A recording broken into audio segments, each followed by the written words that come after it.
What I found is that trying to make tech democratized through that drives me, because I'm doing something that I know is good for society and that will create a legacy if we manage to do what I want to do. And I also have a sort of second thing, which is I don't work with people I don't like. When you have somebody who is a leader, whether they are self-appointed or they've been elected, those leaders only lead if they have a community around them and behind them. Hello everyone, I'm Philippe ENSARGUET, VP Software Engineering at Orange. But today, it's as a member of the TechRocks content team that I'm here. I'm absolutely delighted to be with you for this TechRocks podcast, and I have the pleasure of welcoming Amanda Brock. Nice to be with you, Philippe. So, a few weeks back, on December the 7th and the 8th, at the Comet meeting booth in Paris, we had our 7th edition of the TechRocks Summit that gathered nearly 400 mainly people that were CTO, VPs, and head of technology profiles. It had been a very important moment because it brought our community together. It was a moment of inspiration and reflection, and a perfect opportunity to network and meet new contacts and strengthen our practices and learn together. During this event, we had the pleasure of welcoming on stage for a keynote Amanda that delivered a session called Will Open Source Fail? That was a true success. This podcast is an opportunity to come back on the topics covered and to have some deep dives on the topic that Amanda covered. So let's enter into this podcast with Amanda. So I'm really sure that our audience, Amanda, would love to better know who you are. As you said, I'm Amanda Brock, and I'm the CEO at an organization called OpenUK. We are an industry organization focusing on the business of open technology. And we are very unusual because we don't focus on companies, we focus on individuals. And we do that because we have discovered that when you look in geographical areas beyond the US, primarily California, when you look at your geography, this will be much the same in every country. What you find is that a lot of your engineering, particularly your open source engineering people, work for international companies. So we focus on people, and by doing that, we bring together a community in the UK. Now, I am sort of a founder in this space, and I have been in the role just over 4 years, almost exactly actually 4 years when I did the Tech.Rocks keynote for you. And my background is that I'm a lawyer, and I spent 25 years being a lawyer. I had a career change 5 years ago. I had seen the light long before, and I was probably in the wrong career. But I gained massively valuable experience in those 25 years that I now bring to OpenUK, where we do the community work I've mentioned, but also we do a lot of policy work. I'm curious to understand, how did you make a link between the law and the regulation and the technology? What was the booster for this? I started by accident in the 90s. In 1996, I joined a law firm, and the law firm interviewed me, and I told them I wanted to be an IP, so an intellectual property lawyer. And the lady interviewing me kept saying IT, and I kept saying IP whenever she said IT, because when I was in high school, they tried to teach me to code, and my code did not run once. And they told me I should stay away from computers. So then years later, I joined this law firm where they wanted to train me to be an IT lawyer. And they very generously sent me to do a master's. And the master's that I did was a university in London called Queen Mary, and it was an IT and IP law. But it also included the first internet law course in the world for lawyers. And I ended up working in the dot-com bubble in the late 90s. I was doing internet law advice from mid-90s. And then in 2008, I joined a company called Canonical, the commercial sponsor of the operating system Ubuntu, if anyone doesn't know them. And I spent 5 years there running the legal team and building the legal team as their general counsel. So I guess the rest for me is history. We are feeling a lot of energy when you're speaking, and I'm a little bit curious about what drives you and gets you up in the morning. Do you have some daily inspiration you could share with our audience? Yeah, I made a career change and I made a shift in my life. I'm quite open about my age. I'm 55 this year in the summer, and I was 49 at the time. And a lot of change had happened in my life. And I made a decision that I was going to do a couple of things. One, I was going to do something that I believed in, that I felt changed things for people, that was useful. That my career today, I looked back on, I'd done super interesting work and I'd made the most of it at every stage. But I'd spent my life making a lot of money for people and it doesn't drive me. And I'm driven by interest and doing something, that fascinates me, where I'm always learning and I'm interested in seeing things be better. So I made a decision that that's the way I was going to work. And I think I found my purpose by getting back into open source and really focusing. Now, we at OpenUK do open technology, so software, hardware, data, AI standards. But my personal deep expertise is open source software. What I found is that trying to make tech democratized through that drives me, because I'm doing something that I know is good for society and that will create a legacy if we manage to do what I want to do. And I also have a sort of second thing, which is I don't work with people I don't like. Yes, I think it's an interesting outcome. Thanks so much. Open source is a very vast topic, and you mentioned it just previously. It's about open technology, open source software, open hardwares, open source AI. There is legal trends, open source business. So I'm curious to understand how you are organizing yourself to manage your watch, to be able basically to comment or to bring position that are so accurate. Do you have a secret sauce for this? Do I have a secret source? Be a lawyer for 25 years. So much as I complain about it, one of the great things about being a lawyer, and I spent 20 years working in companies where I was in the legal team or running the legal team, you get an overview of how business works that most people in a company never see. And you see every problem that a company faces. Now, that's really stressful. Even if you think at the time you're not stressed, there's a constant underlying stress. On the other hand, it's really useful because you learn how things work. And back in the day, I moved every couple of years. I've had two jobs other than Open UK, one in Canonical and one in Dixon's, where I was working on a digital transformation and the ISP free serve. So those jobs have been 5 years long. Everything else I've done for sort of 18 months, 2 years. So I've moved a lot and I've seen a lot of different industries and sectors. And that's given me an understanding of a really broad range of issues. And in the legal team, you also deal with policy. So you also deal with new regulations and laws and responding to those. So in many ways, it really prepared me for that. I was wondering because you edited the well-known book called Open Source Law, Policy and Practices. And I'm curious to learn how it started and what was the initial motivation to reach basically such an impressive result. It's the worst thing I've ever done, Philippe. And I keep saying that I'll never do it again, but actually we may do another edition next year, to be published next year, so we'll see. And it's 640 pages long. I didn't mention before when I was answering you that I have ADHD, so applying myself to some of these things can be really hard.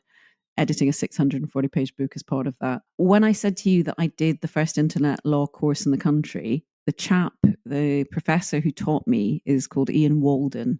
And Ian's not that much older than me. He's still teaching. But he had edited the first version of this book with one of his colleagues.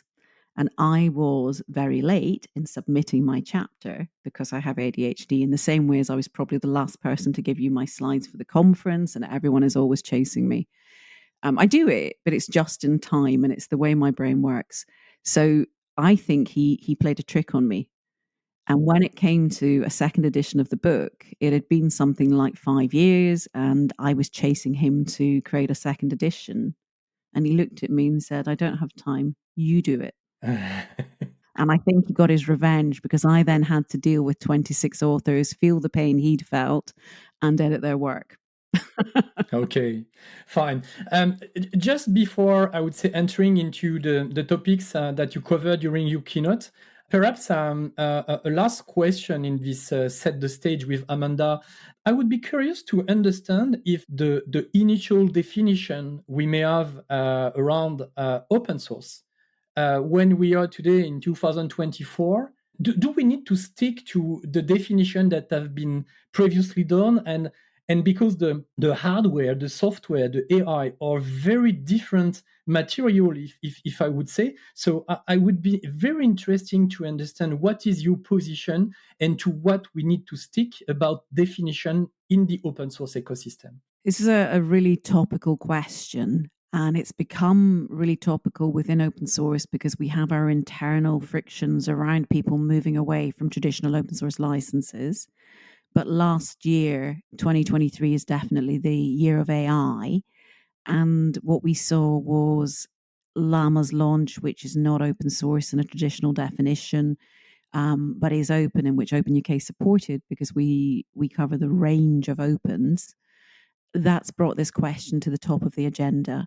And it's exactly what we're going to be talking about in a lot of depth at State of OpenCon in London in a couple of weeks. The issue for me is that the thing that is so sweet to me about open source isn't that this software complies with all 10 of the definitions. It isn't that it has an approved license. It's the effect of that. And the effect of that is that anybody, anywhere in the world, without any exclusions for any reason, can use the software for any purpose, good or bad. And the originators, the creators, the engineers, the developers make no moral or ethical judgment, and there's nothing personal about it. And what that does is it allows a free flow, and that free flow allows the world to rely on their ability to use it subject to the license. And that's what open source licensing is about. Now, if you think about that, anything less means that you are always going to have some level of restriction to check before you run something that you can use it, to check that you don't have to pay somebody. So if we look at Llama 2, it's not true open source. Falcon, the UAE AI is. Microsoft released on an open source license something called Phi 2, which is a tiny model a couple of weeks ago. They're true open source. You can use them. You know that whatever you develop, you won't have to pay either Microsoft or the UAE for usage. However, with Llama, there are restrictions. And one of those restrictions is if you hit 7 million users, which is a hell of a lot of users. But if you hit that, you've got to go back and get a license. Now, those license terms are undisclosed. And what that means is that Meta someday could have some influence and control over what you do with your product. They could demand a royalty from you or another payment. So there could be an impact on your commercialization. That's really important. And that free flow to me is at the heart of the benefits of open source. Now, we are going to be having this discussion because the friction within those of us, within the friction within the communities that those of us involved participate in around moving away from open source towards propriety in our heads, towards proprietary by putting restrictions in place is a problem.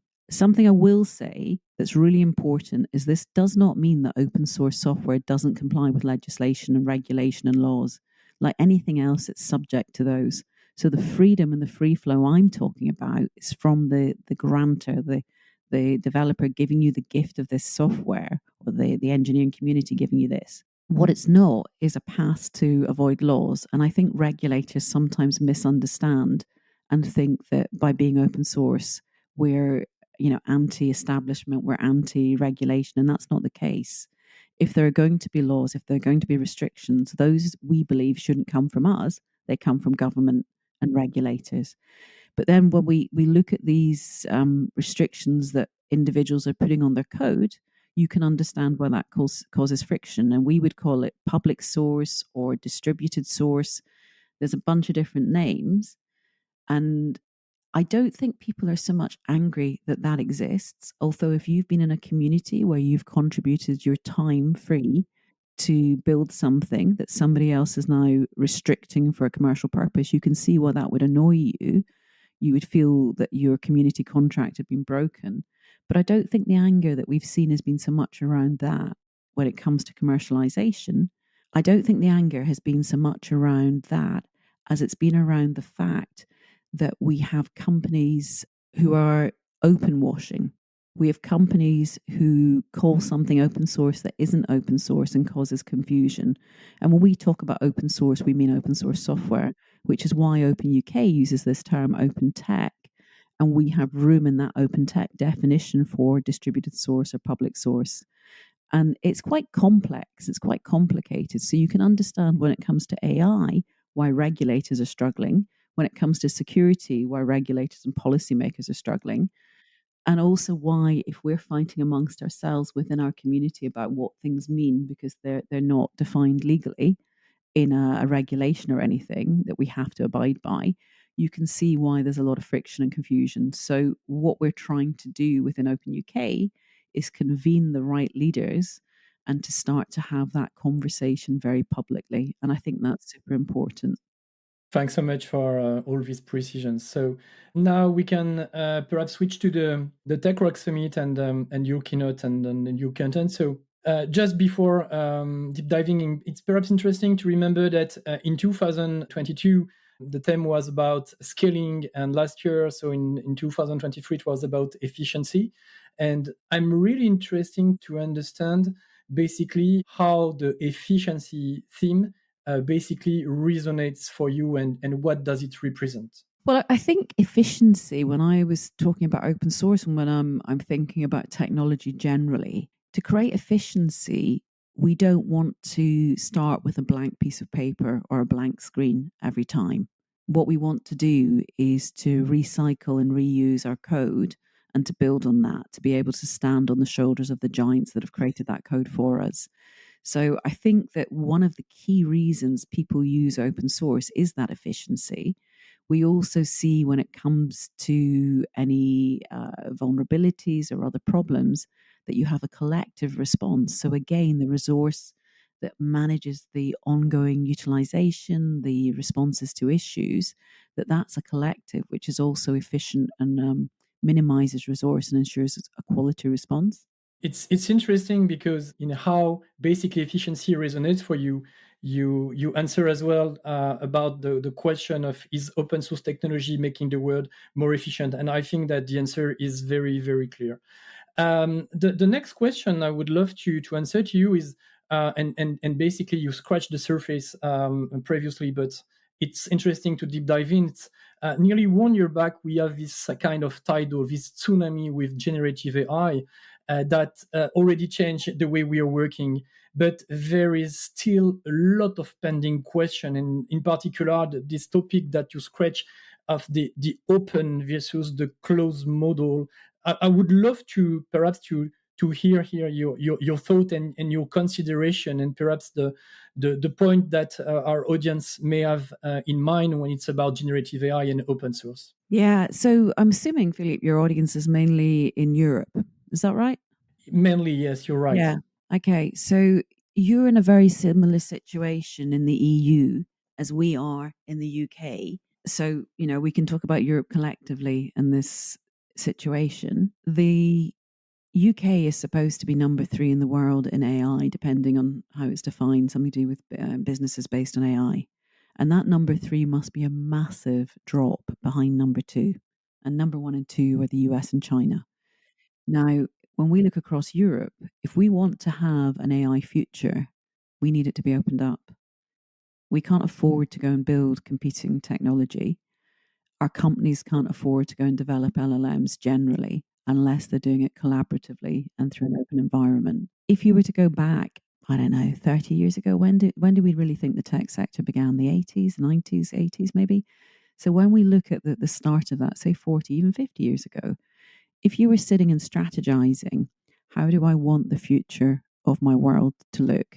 If you were looking at a movie and saying this science fiction movie is actually about to become science reality in 30 or 40 years, how do I want it to look? I suspect you wouldn't say, I want a few individuals running big companies to make the decisions about technology, which will create the infrastructure of my public sector services and the infrastructure of every enterprise that I work with. I suspect you wouldn't want to be dependent on their whim. And I don't think we would have allowed the way things have panned out to happen. I think we would have understood better. So today in 2024, as we look forward, we're in a different world. We know what's happened if we just leave this to run and evolve its own course. And there's no reason to think it wouldn't just happen the same way again. And the challenge isn't so much for you and I, it's for the people who are running our countries to understand the technology. They won't understand it fully ever, but to understand the technology to the extent necessary to be able to be well advised by their policy advisors and their public sector, and to ensure that as we look at our tech future, it's democratized and that we have access to the technologies, that people have access to them to create innovation, to allow for competition, and to ensure that the infrastructure that we're now dependent on is something that we can rely on. I don't know. Do you have the hokey cokey in France? Do you know what it is? No, what is this? The hokey cokey is a kid's game. The Americans call it the hokey pokey. And you put your right hand in, you put your right hand out, in, out, in, out, and shake it all about. And you do this with every limb, and it's a little song. And I always say that Sam Altman played the hokey cokey over a weekend. So he was in, he was out, he was in again. You know, who knew where it was going? Microsoft's share price plummeted and then rose when they said they were going to hire him. You know, they did well out of it. It's one of those things where it showed when you have, despite all the concerns about risks of opening things up, there is a bigger risk in having things closed. Where when he was removed, you had a situation where OpenAI had all these customers who didn't know what was going to happen. They didn't know what they were using. They didn't know how they were going to get access to it. They no longer trusted the black box that they'd committed to. And also, you know, Microsoft, the amount of money they'd put in, they were reacting to it too.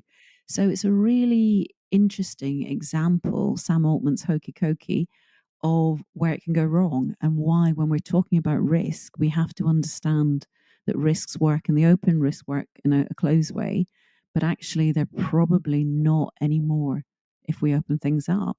But the benefits of opening it up, particularly for those of us outside of the US and China, are incredible and necessary. Last year, I've been also a very intense year regarding open source about the CRA, the Cyber Resiliency Act. I know that a lot of, I don't know if the word progress is the right one, but it has been a long journey. And I read very recently that there is a final cut around this CRA. I would be curious to have your thoughts about basically where we all landed into this Cyber Resiliency Act topic. Yeah, so with the CRA, the Cyber Resilience Act, there was massive concern this time last year when a draft came out. A lot of the response to that from the open communities was around the role and the responsibility of individuals and ensuring that individual developers would not be detrimentally impacted by it, alongside looking at our foundations. And the Act was going to treat foundations, which are stewards or custodians of open source software, because they're funded by technology companies and some of them have a lot of money, they were going to treat them as a commercial entity. And what that meant is they were replicating in Europe and the EU what they have done in trademarks. So when you put something onto the market, it's a free movement within the EU, and the trademark can be used anywhere in the EU. So they were trying to apply the same thinking to software. So whoever put it first on the market would be liable across the EU for that software. And that's hugely problematic. So there was a huge response led by those foundations, and they have had a significant shift in the legislation where the foundations are no longer treated as commercial entities and they're treated as stewards. And steward's an interesting term. It's one we've been using in the UK for a few years and has been picked up for the different hosts of open source software. And I think that's a good thing. I'm a little concerned though, because we've got to this stage where the agreement was made in December. We've seen the first final version. I say the first final version because there is still an opportunity to tidy up the wording with lawyers. They're called lawyer linguists, I think, going through the wording. And the concern I still have, there's a few I won't go into every nuance. There's a few concerns, but the concern I have is the way they have defined free and open source software. And the way they've defined it doesn't use the existing definitions of open source software or free software. It's a new one.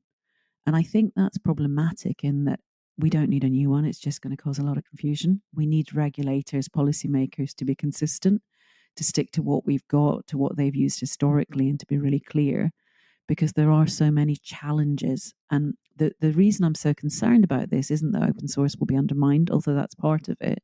The reason I'm concerned is that there are benefits that we have been campaigning for decades for open source, where it's carved out of some of the requirements of legislation.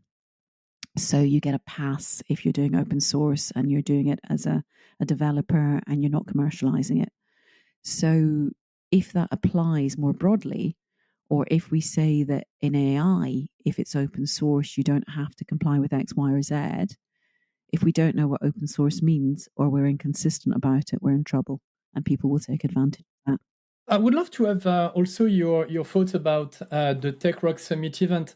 You have a very impressive and strong experience in giving keynotes, basically in all the best tech place to be. And I would love to hear you about your overall experience at TechRocks Summit 2023. Oh, you were super professional. It was a really interesting experience, and you've inspired me to have a makeup artist at conferences. I'm not, you can see from this call, I'm not someone who wears a lot of makeup a lot of the time, and I'm always resistant to anybody putting a lot of stuff on my face. But actually, when you get someone on stage, it's important. It's important they feel comfortable. It's important that the video afterwards looks good. And that's a tiny little thing, right? But it's reflective of the professionalism that isn't seen at many events that I experienced at Tech.Rocks. You had an audience listening to somebody in a second language without translators who were attentive, engaged. I had people speaking to me afterwards. The process up to it was, really good. So as a speaker, I have to say that you ran a great conference, and thank you. Thank you for having me there. Okay, thanks so much.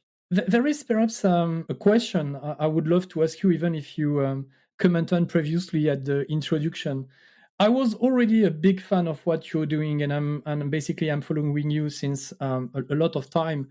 And during your keynote, you mentioned that you are ADHD, so attention deficit hyperactivity disorder. And I'm realizing that there is a lot of people in tech that are ADHD and on at various stage. Yeah.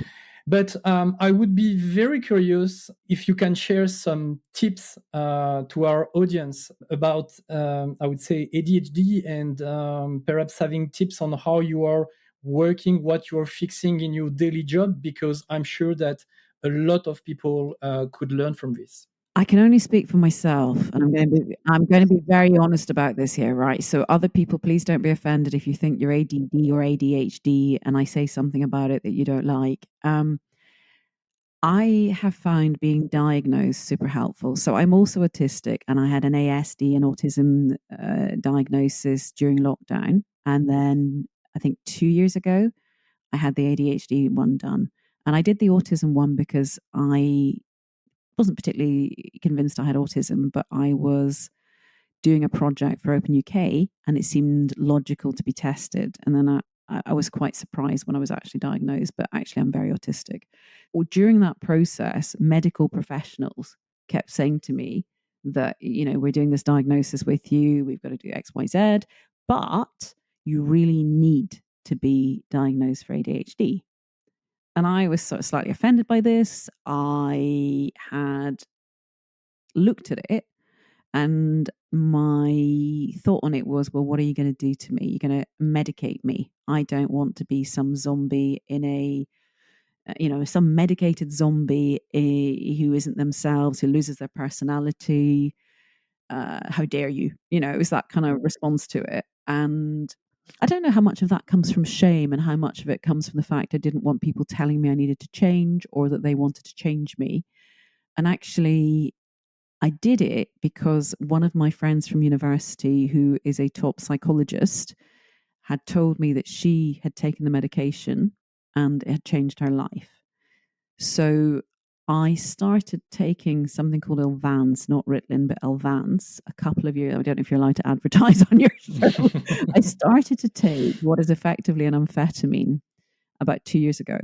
And the difference it makes to me is phenomenal.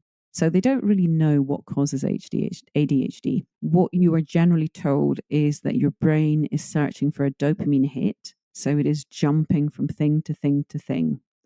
And it's looking to find that hit. And by self-medicating, by giving yourself that tiny micro dosage of amphetamine, it causes the dopamine in your brain to release.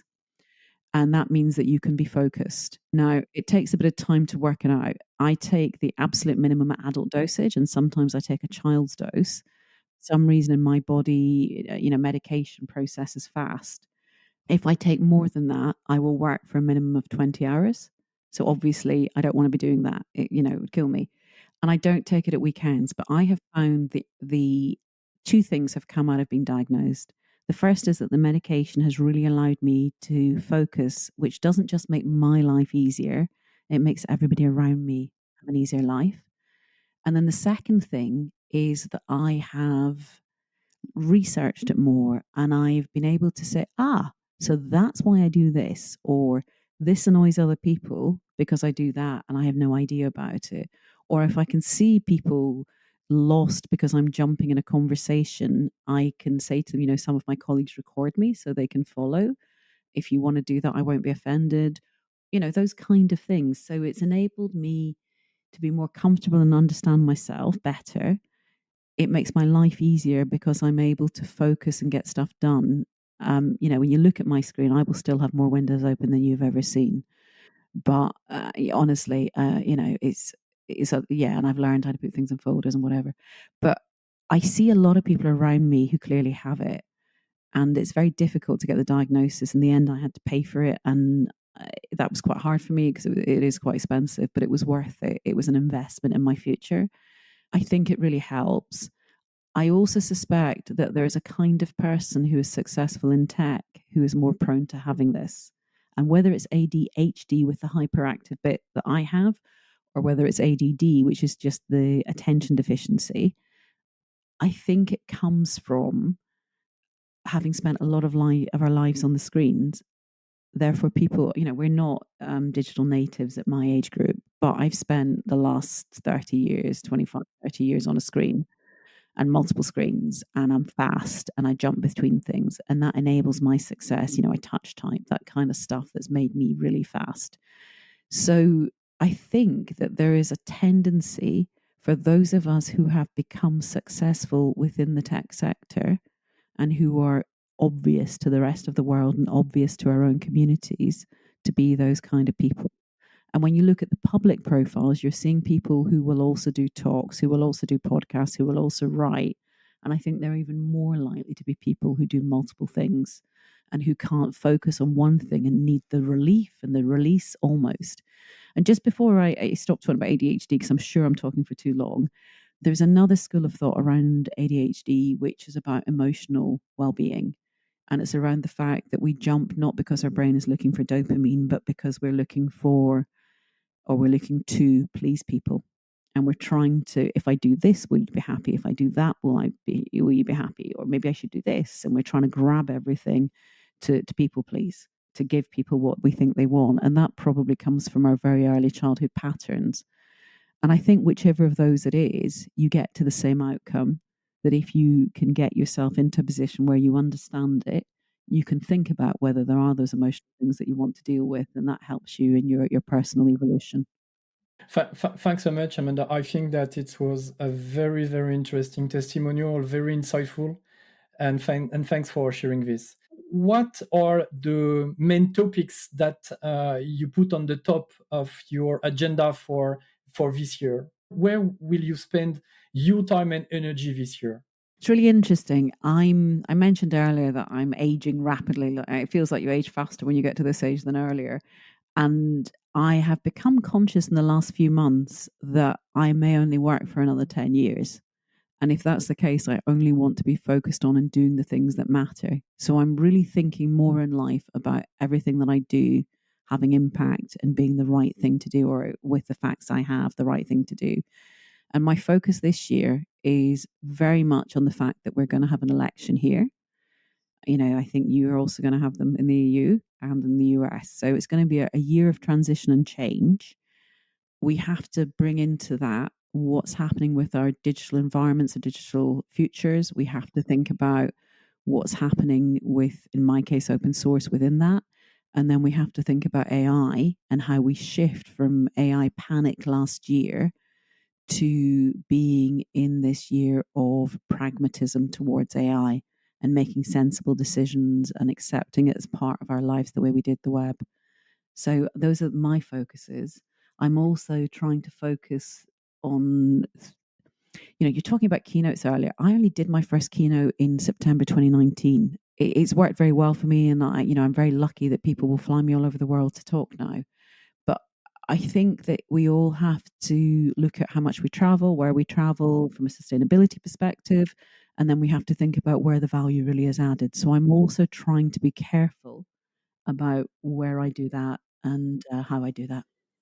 Thanks so much. And I think that it was totally main stage for us at the TechRocks Summit organization to take sustainability and where our speakers are coming absolutely critical. So I think that you mentioned at the last point, but it's extremely important, I would say, and it's a topic that we all have to manage, honestly. Amanda, I'm curious to understand what will be your next big event.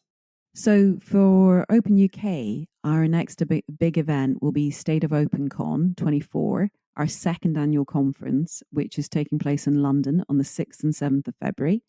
And it's in the heart of the City of London this year at the Brewery on Chiswell Street. You can find out more at stateofopen.com or openuk.uk. And we're looking at over 170 speakers over 2 days. And we have 50 partners who will be sharing information about their projects, their organizations across open source software, open hardware, open data, open standards, and AI openness. And we have rockstar plenary speakers, which I know you'll relate to. And I would love to see people coming over from Europe. The Eurostar is doing some deals. We have tickets priced at £199, and we also have free tickets for community, students, the unemployed. Just drop us a note at admin@openuk.uk. So we're reaching now the end of our podcast, Amanda, and I would love to ask you one last question. What does it mean to be a leader in tech with open technology in mind for you? One of the things that I love about open source is that the community rules. So when you have somebody who is a leader, whether they are self-appointed or they've been elected, those leaders only lead if they have a community around them and behind them, and they only lead for as long as the community backs them. So we hope that our conference in 2 weeks' time in London will be successful, and it will only be successful as it was last year if the community around it, the 170 speakers, the 50 partners who are going to host stands, the audience who attends, if they believe in it and they want to support it, because they're what makes it work. And we have this term in open source, forking.